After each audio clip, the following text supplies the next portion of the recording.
Hello, thank you for the opportunity to speak to you today.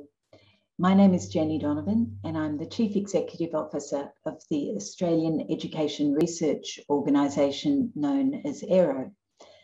I'm speaking to you today from the lands of the Gadigal people of the Eora Nation, the traditional Aboriginal owners of the lands where I live and work down here in Australia. Before I begin my presentation today, I should explain to you the title of my speech. Originally, Cnesco had suggested I could speak to you about experimentation and implementation. As you can see, I propose to speak instead about how can we ensure science informs education policy and practice. The reason for the shift lies in the fact that AERO is a very new organisation. We are so new that we've not yet done any experimentation or implementation to tell you about.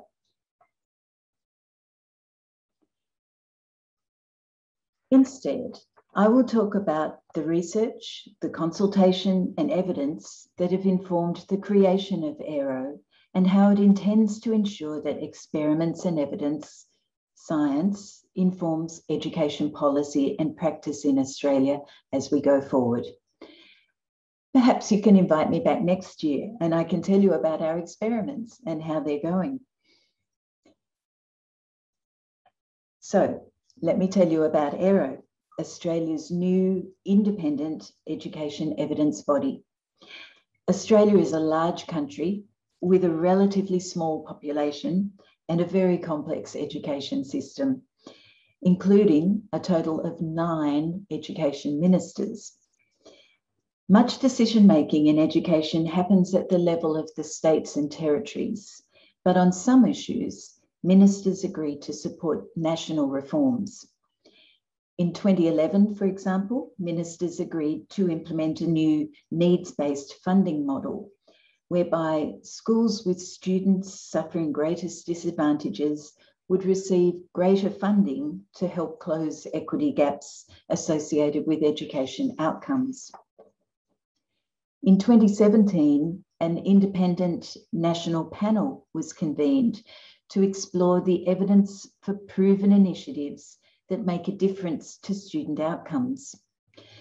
One of the recommendations from this panel was to create a National Evidence Institute to position Australian educators at the forefront of education research to improve learning outcomes for all children and young people. The 9 ministers agreed with this recommendation. I was appointed, and in December 2020, ministers announced the decision to establish the Australian Education Research Organisation. They also announced the appointment of an independent expert board of directors to provide governance to AERO. The ministers recognised that even though they were funding this agency, it would be very important that AERO operate with independence from politicians and from departments. Research and evidence need to be perceived as credible and trustworthy. An independent board helps to preserve our integrity. AERO's vision reinforces our focus on improving learning. We have identified 3 purposes: generating evidence. This will be the RCTs, data linkages, analyses, investigation, and construction of measures.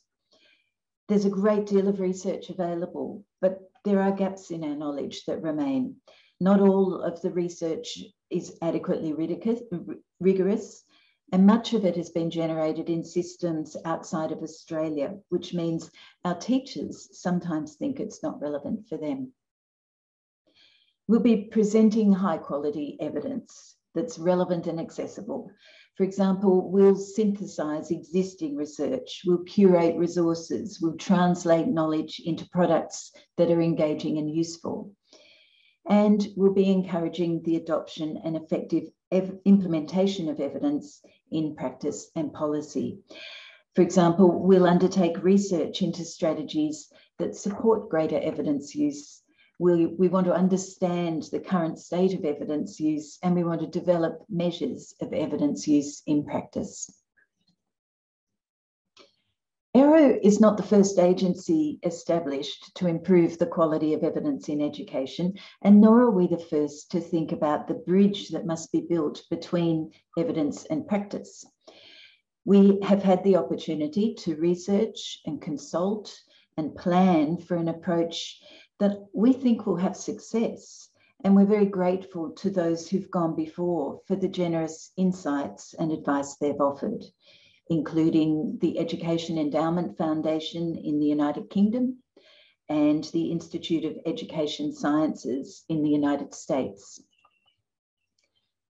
The basis for AERO's approach was informed by several things: government reviews of the national education architecture, reviews of research on evidence intermediaries and the reports detailing their successes and failures, and extensive consultations with Australian education stakeholders across the early childhood education and care and school sectors. This diagram summarised the key features of research and evidence institutions that help to promote evidence uptake in schools. I know it's too small for you to examine in detail, but you will find it reproduced in my paper, and a citation there will help you to find it online. I'll note a few elements of particular interest because they point to the importance of designing for implementation from the outset. What this tells us is that successful organisations ensure research and evidence is appropriate for the issue or the target group or the context, and that implementation considerations are investigated. Successful organisations create feedback loops to the audiences who can express their views on the utility of the information and communicate their prospective needs. And successful organisations ensure evidence about the effectiveness of interventions is demonstrated. The experiences of other agencies that have gone before seemed particularly relevant to us. How did they succeed? Why did they fail? How can we build on success and avoid mistakes? AERO decided to commission a rapid review of global evidence institutions. The review by the Centre for Evidence Implementation, entitled What Works for What Works Centres, sought to identify the factors that may limit the success of such agencies so that AERO could be well informed about known challenges. The review noted a number of factors that have limited the success of similar institutes, such as inadequate attendance to effective and sustainable implementation, lack of credibility with the field, having rigour but not relevance in the evidence that is shared, the slow pace with which research evidence is shared, insufficient awareness of how the frontline practitioners, including educators, understand and use evidence, inappropriate skills and competencies in the workforce, and a lack of understanding about how to influence the policy process. In addition to these reports, I undertook a comprehensive consultation with Australian education stakeholders to better understand the role that AERO might play in improving education outcomes for children and young people. The consultations included Australian government and state and territory ministers for education, heads of state departments, the representatives from the Catholic education system and the independent education schools, principal associations, teacher unions, early childhood education and care organisations, parent groups, universities, researchers, think tanks. We also conducted focus groups with teachers, early childhood educators, and school leaders.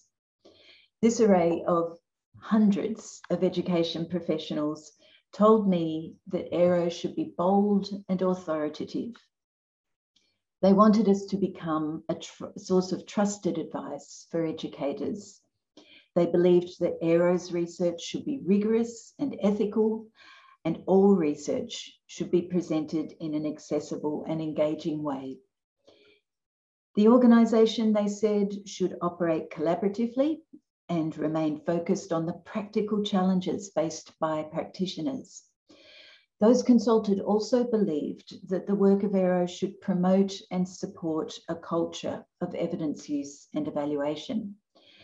They want to be saved from fads, and they want the knowledge and skills to be more confident users of evidence. So, how will we do it? All of the agencies we spoke to described the challenge of measuring or evaluating their impact in a rigorous way. Clicks on a website, RCTs conducted, professional learning courses delivered, they're all quantifiable measures, but they don't offer any insight into the impact of evidence on the practitioners or the students' learning. It seemed that despite a proliferation in evidence propounding agencies, there's been no way to draw clear causal links between the activities of these organisations and improved learning outcomes for students, changes in system level policies, or greater professionalism or confidence among educators. AERO's strategic plan describes our vision and our objectives and our theory of change, our ways of working, as well as outlining the main activities and our plan for monitoring our impact. To identify the specific priorities and projects that AERO will undertake to deliver our plan, AERO develops an annual research agenda and work plan. These documents are developed in consultation with the education community, and they're guided by three key factors. Demand: what does the education community want us to do? What do they want to know more about or be able to do better? Impact: what existing research suggests are going to be the most potentially impactful things that we could be looking at and understanding better? And feasibility: can we access the necessary resources and the sites for experiments, etc.? There is a depressing piece of research I've seen recently that suggests it takes as long as 17 years for research to become widespread in practice. 17 years from the clinical trials to take up on a broad scale. The research comes from the health sector. Education can't afford this amount of time. After 17 years have passed, students have left our schools. We need to think about how we might accelerate the process. One way will be to ensure that our work does not only target teachers. It's true that teachers will be the catalyst for change. Their classrooms will be the sites for evidence-based practice. But teachers are time poor. They're overburdened. If we wait for each of them to find our fabulous materials on our beautiful website, it will be a long time before we see national improvement in student learning. We need to consider policymakers our target as well, because they have the levers to support the teachers. To become confident, evidence-based practitioners, teachers need knowledge, opportunity, and motivation.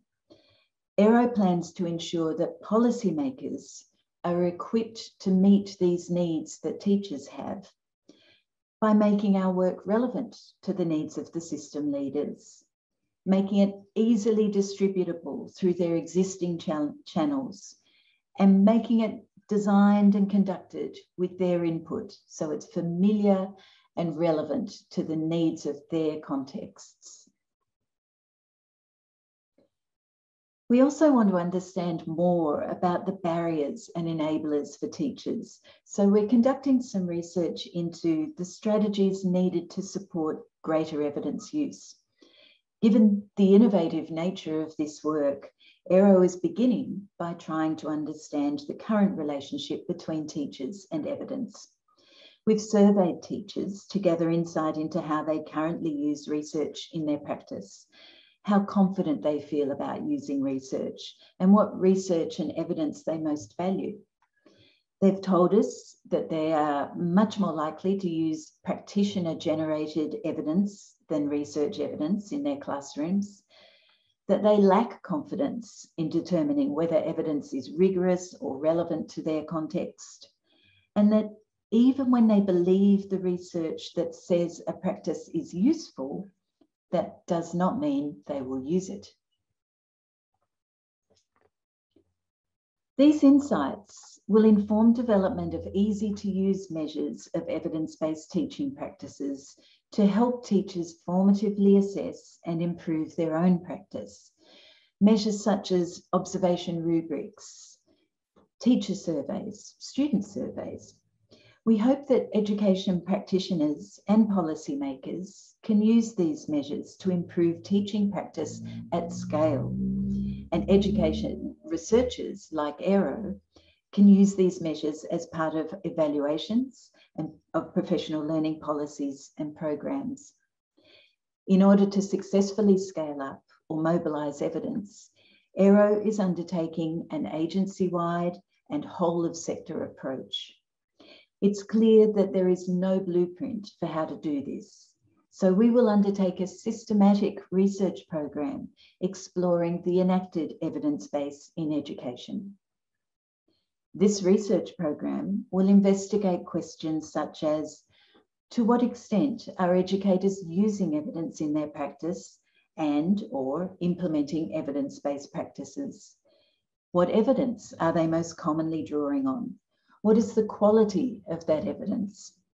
What are the barriers to implementing the most effective practices? What works best to support educators to change their practices, to stop ineffective approaches, and adopt approaches that are more proven to support student learning? And what is the role for policymakers and researchers in the effort to mobilise evidence? Thank you very much for letting me tell you about Aero today.